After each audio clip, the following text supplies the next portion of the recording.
Hello everyone, welcome back to Lone Fox. Today's video is a jam-packed one, and I swear if you watch, I think literally a fly just flew through the camera's lens.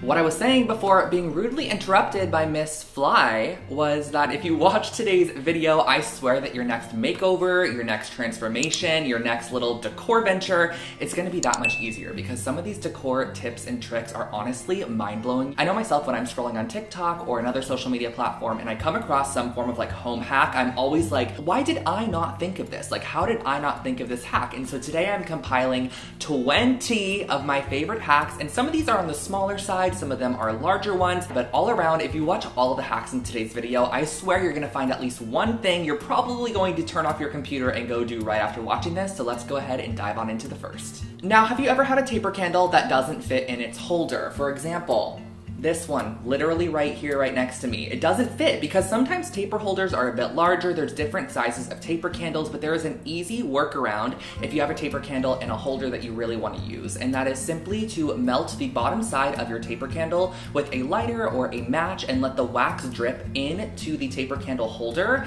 and as it's still hot, press it into the holder, and it's actually going to melt into the holder and kind of stand in the exact position that you want it to. And let's just say you make it a bit crooked when you stick it in. Don't worry, you can pull it right out, remelt it, and at some point you're gonna get it straight enough to where you like it, and it's gonna be stuck in the holder pretty well. My next tip is to remove sticker residue from your decor pieces. Now, I know that there's the whole blow dryer tip to kind of like heat it up and remove the sticker, which is great, but I always feel like there's still like a little bit of film up. Oh my god, it's back. I see it. It just landed on the camera.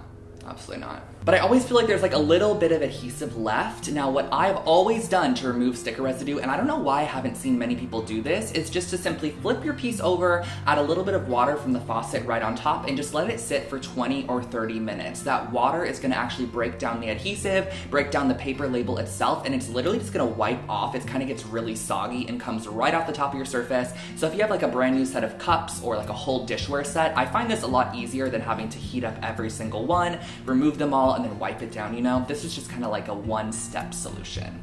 If you're somebody that loves to decorate with flowers, this is a great tip for you. Now, if you have a vase that is oversized, you know, really large, which I love doing as well. This vase back here is pretty large, but if I have some fresh florals and I have a really large vase I want to put them in, always realize that you can actually add a smaller vase into a larger vase, and it's going to consolidate all your flowers. You can even elevate that smaller vase inside so that they kind of fill up the vase itself. For example, I have this really beautiful terracotta our house vase that I got during Christmas time, and I love putting fresh flowers in here. However, you can't put water in this vase, and also the entire vase itself is just so large that the flowers most likely would sink to the bottom. So what I did was actually popped a ramekin in the bottom of that vase, a smaller glass vase on top with water in it, and then arranged all my flowers on the inside of the glass vase with the water. So it still gets fresh water, it also raises up your flowers a little bit, and I feel like it overall just makes the arrangement go a lot easier and not as challenging with, you know, pieces kind of falling deeper into the vase. Now, if you've ever watched one of my living room makeovers in the past, you would know that I love sectioning my decor. I always do my coffee table sections, but it's actually something that I utilize in every single space in my apartment.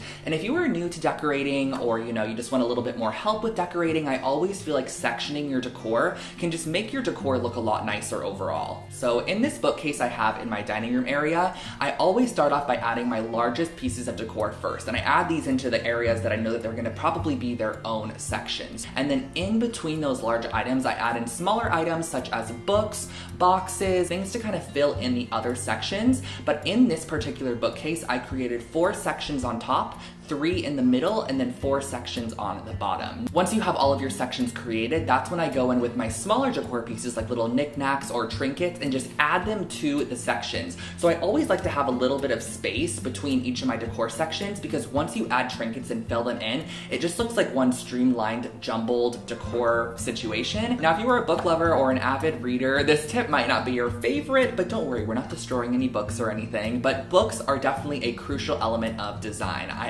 absolutely love using books in every single space I do. It's really easy to stack them up. It's easy to get a lot of them. But if you have some books that don't fit your color palette, which has always been something that's kind of happened to me in design, and you know, it does play a part. If it doesn't fit your color palette, it doesn't fit your color palette. And DIYing your very own book cover is super simple. So I actually go to IKEA and get the rolls of kids craft paper because I love the tone of it. It's like a simple off-white kind of lightish beige color.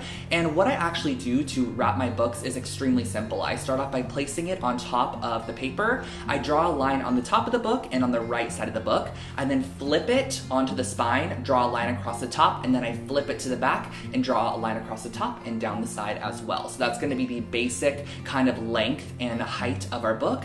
Then what I do is I just add a couple inches onto each end and cut it out. Once your paper cover is cut out, just tape it on the inside of the front cover, then wrap it around the book and tape it on the inside of the back cover. And that is a really, really simple book cover. You can pull this off, it doesn't damage the book at all. And you can also totally write on the outside if you have cute handwriting, or you can use like some small little letter stamps. And you could put the book out there if you want to. I think that add a cute element as well. These next two hacks are ones that I was taught by my dad. He has always told me these throughout the years of doing any makeover or absolutely anything, or whenever I saw him kind of making over our house when I was younger. Let's say you painted a wall in your apartment and you needed to paint it back before moving out. A great way to find the previous wall color is just removing the outlet on a wall that has that color on it. So removing the outlet cover and just chipping away.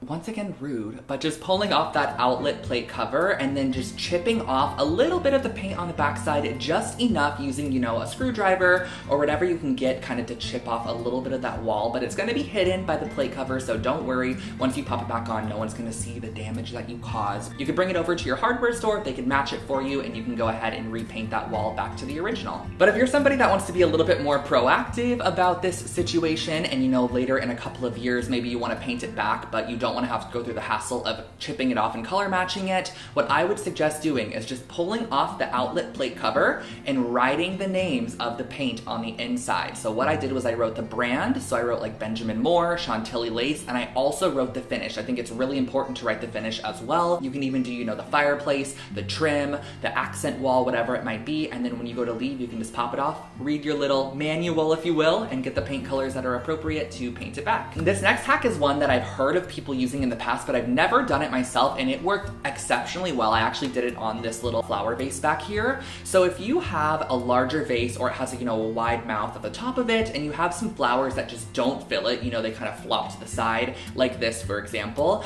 I suggest just taking a little bit of clear tape. Now, I'm using some gift wrap tape, so you can actually kind of see the process of it, but I'm going to just create a grid over the top of my vase. And this is going to allow you to insert the different flowers or different stems or, you know, greenery into your vase so that it spaces it out and it gives it a more full look without having to get more flowers or more greenery. So if you don't have enough to fill it up but you want a full look, this is a really, really great workaround. This next hack is one I learned from TikTok probably about a year ago, I'd say. I came across a video where this guy purchased this little product called a fill stick, and what it was essentially kind of like a crayon, like a waxy material, but how you would use it is you'd actually go over the top of any nail holes or any areas that you needed to fix. So let's say, you know, you're a renter and you're moving out again. This is a great product to just go pick up at the hardware store or on Amazon. I'll link it below for you. And all you have to do is just scribble this kind of crayon situation over the top of the hole, and it fills it in perfectly. So you can do this on baseboards, you could do it on scratches in the wall, anywhere that you would essentially apply spackle to, you can use the fill stick, and I just find it to be a lot easier for a quick fix. And you can paint right over the top of it and you are good to go. Our next two tips focus on the bedroom, and particularly the bed, which is always the focal of a bedroom anyways, which is great. So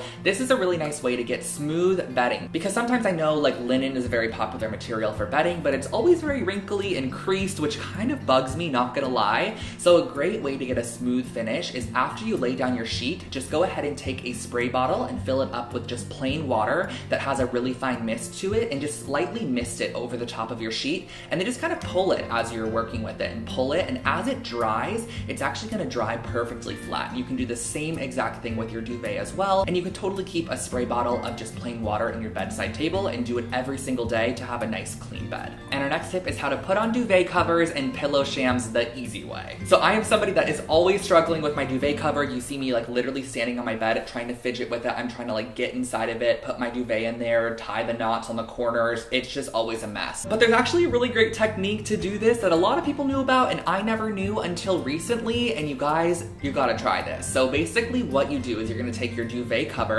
and flip it inside out and lay it on top of your bed with the opening towards the bottom. So once you have this flattened out on your bed, you're going to lay your duvet insert over the top of that as well. So it's just fully flat and we're basically creating a layer of duvet and comforter right on top. Then what you're gonna do is from the top of the bed, you're gonna roll it down like a burrito all the way to the bottom. And then on the opening, on the bottom corner where that duvet opening is, you're actually gonna flip that corner over the top and wrap it around and do the same thing on the opposite side as well. And then just simply unroll it back up to the top of your bed. And your duvet insert has now been inserted into the duvet cover. So simple and easy, you guys. It's crazy how that hack works. And as you do it a couple of times and get a hang of it, it's just a lot easier. You can roll it up and roll it out in like a minute. And you can actually do the same thing with pillow shams as well. Just flip your pillow sham inside out fully and put your arms inside the pillow sham, grabbing the two corners. Then grab the two corners of your pillows and just flip the sham kind of off of your arms and onto the pillow, roll it down, and that is how to easily apply a pillow sham onto your pillows. I wanted to include this tip because it's honestly so cute, and I don't think this is something that you guys are going to utilize every single day, but if you do have a guest coming and staying with you, I think this is such a cute little just added touch to their bathroom space. So I came across this on Pinterest. I think it was like a 5-minute craft style hack,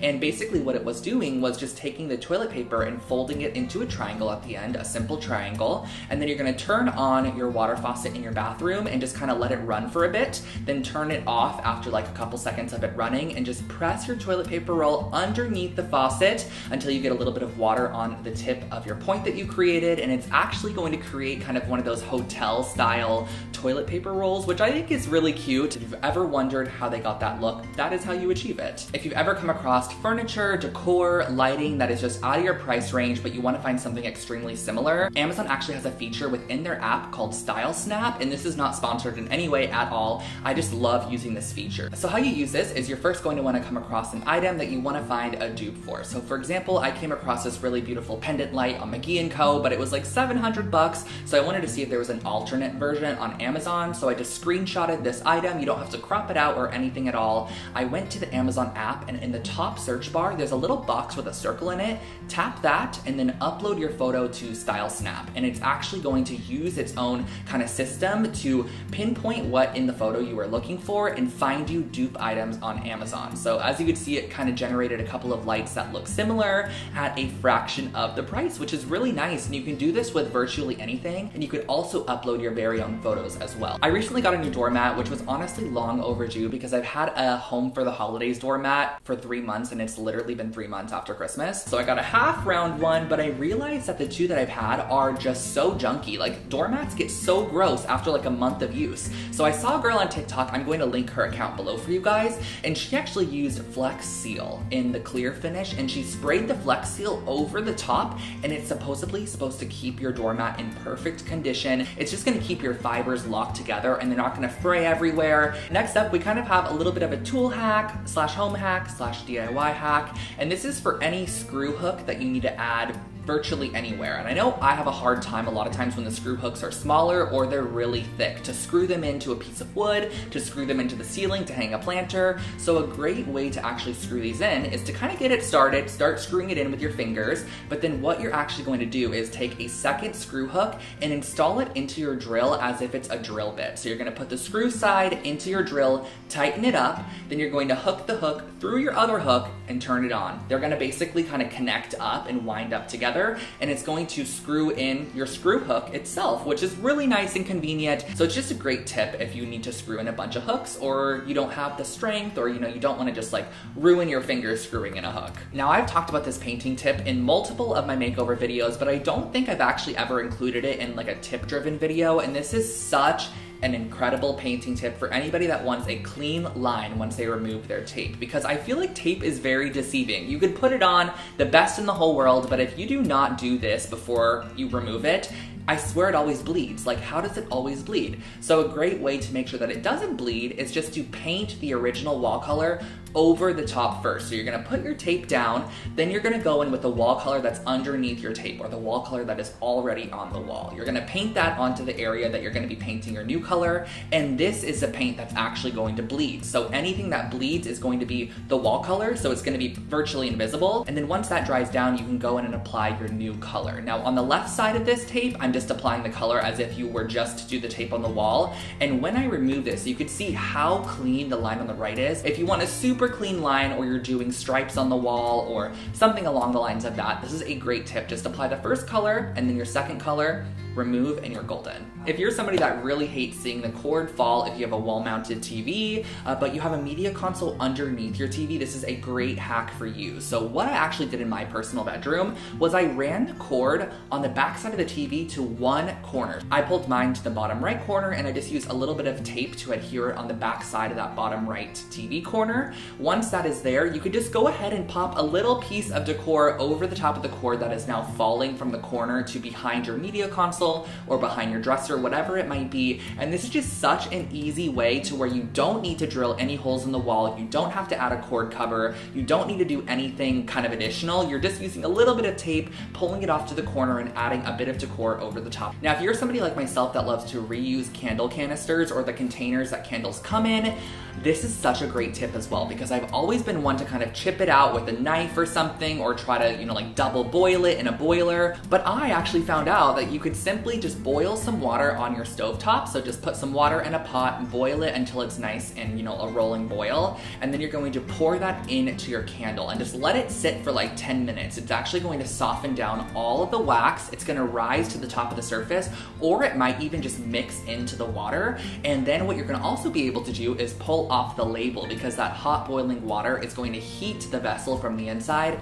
and it's going to make taking off that label so much easier. Then what I do is I just soak up the inside with either some paper towels or just pour it outside or something, but you're not going to want to pour this down the sink drain or in your trash can. And then you have a little candle vessel, which you could totally use as a matchstick holder. You can use it as a drinking glass if you wanted to, and I always love repurposing candle vessels like this. We have just 2 more for you guys, but this is a great tip if you're doing a lot of caulking. So let's say you're doing a board and batten wall, a beadboard wall, baseboards, whatever it might be. If you're doing some caulking, this is a great tip, and this is basically to eliminate how messy caulking can be. So how I actually do this is I fill up a spray bottle with some water. I'm going to do a couple pumps of just hand soap, and then you're going to mix that up. Then you're going to pipe your bead of caulking across whatever you're doing. I'm just using a reference here for you guys.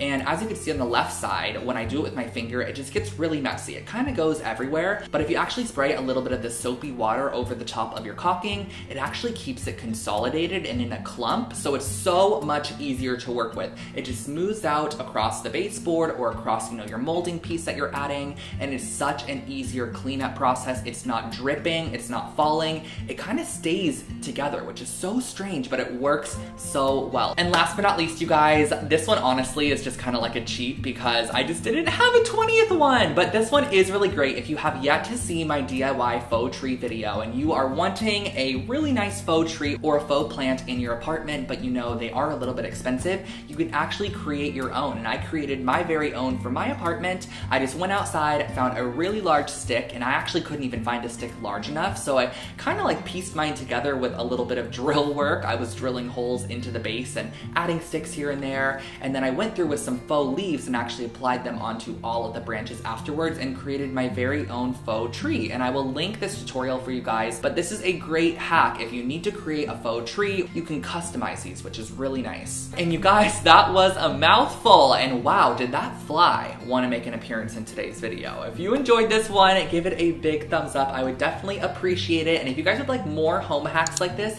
let me know in the comment section below. I will also link above in the cards a couple other videos, because I've done a few other ones where I've done rental friendly hacks, small apartment hacks. We have 10 genius decor hacks, which I did a couple weeks back. And if you have not already, give this video a big thumbs up. I would also love to know which tip was your personal favorite one in the comment section below. I love responding to you guys down there. And last but not least, you could subscribe to my channel if you would like. I post brand new home decor and DIY content every single week. And you can follow me over on Instagram and TikTok, which is Lone Fox Home, for even more behind the scenes content. And I will catch you guys in my next one.